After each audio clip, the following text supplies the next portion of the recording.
Have been warning at rallies recently that this election is rigged and that Hillary Clinton is in the process of trying to steal it from you.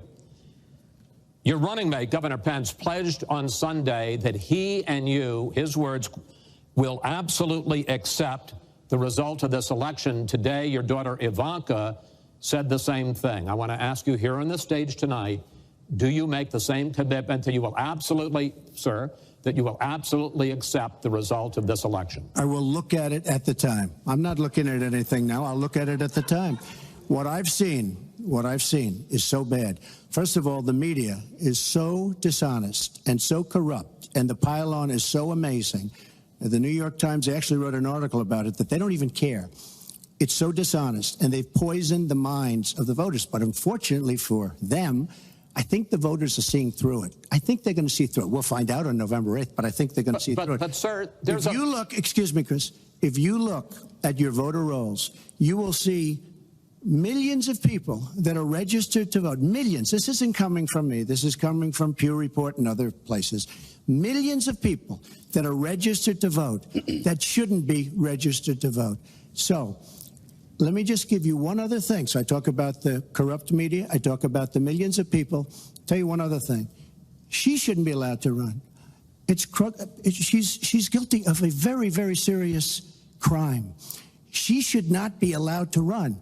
And just in that respect, I say it's rigged, because she should never, Chris, she should never have been allowed to run for the presidency based on what she did with emails and so many other things. But, sir, there is a tradition in this country. In fact, one of the prides of this country is the peaceful transition of power, and that no matter how hard fought a campaign is, that at the end of the campaign, that the loser concedes to the winner. Not saying that you're necessarily going to be the loser or the winner, but that the loser concedes to the winner and that the country comes together in part for the good of the country.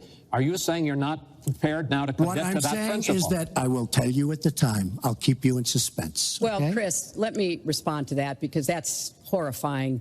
You know, every time Donald thinks things are not going in his direction, he claims whatever it is rigged against him. The FBI conducted a year-long investigation into my emails. They concluded there was no case. He said the FBI was rigged. He lost the Iowa caucus. He lost the Wisconsin primary. He said the Republican primary was rigged against him. Then Trump University gets sued for fraud and racketeering. He claims the court system and the federal judge is rigged against him.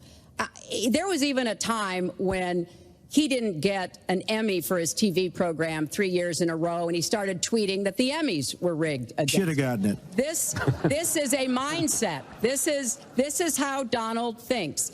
And it's funny, but it's also really troubling. Okay. You know, that is not the way our democracy works. We've been around for 240 years. We've had free and fair elections. We've accepted the outcomes when we may not have liked them.